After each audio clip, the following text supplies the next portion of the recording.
Hey there, welcome back to another video, and in this video I'm going to show you how you can represent your data into 3D space in Matplotlib. So without wasting any more time, let's get into the coding.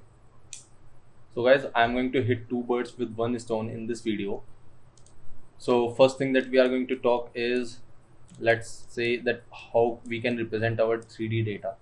But with that, I'm also going to tell you this like this. Let's say we have this data set, and as you can see here we have this data set, and you cannot separate this data set linearly. And let's suppose you are working with a linear classifier. So what you are going to do is you can separate this data linearly if you are representing it in 3D. So let's suppose we have this circle right here and we have this circle right here.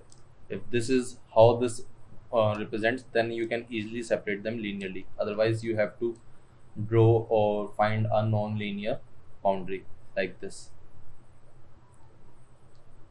So I'm going to show you both things. First of all, we need to see how this data is going to convert it into 3D. Then I'm going to show you how you can represent it in 3D.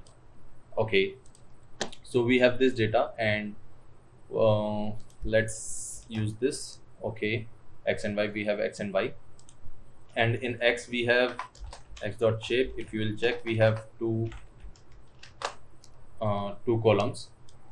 So basically we have two features in x. Okay, and I have already told you how you can represent your classification data. So this is how I am representing it. Now the next thing that we need to do is we need to change our values. So let's take x1 is equal to x. I need all rows from the 0th column. Let's x2 equal to x, and all rows from the first column. Now I am going to generate x3, that is going to be our z-axis, and so what I'm going to do is x1 square plus x2 square. So this is going to generate our 3D data. Now what we need to do is, let's take this, let's make a figure first. So fig equal to plt dot figure. Okay, and now we need to add an axis. So x is equal to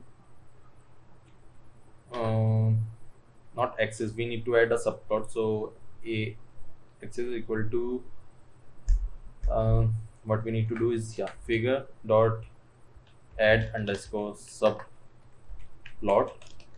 Again I'm going to pass just 0 0 1 1, and here I need to give the projection as 3D.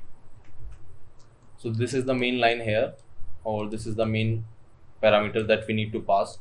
Okay, now what we need to do is ax dot scatter.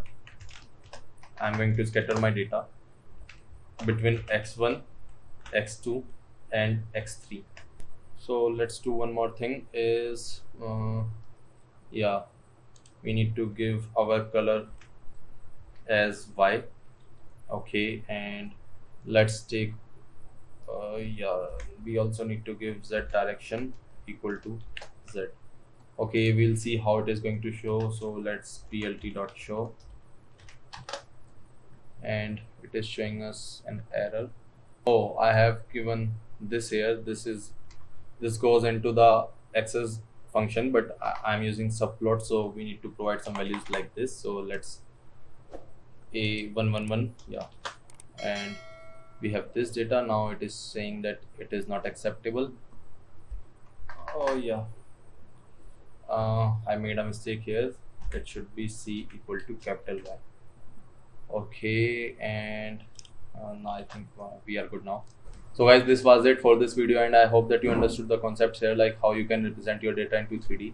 And the one benefit of doing this is that you can now separate this non-linear data with a linear classifier, and we will talk more about what are linear classifiers or non-linear classifiers in our machine learning series. But this was it for this video, and I hope that I'll see you next time. Thanks for watching.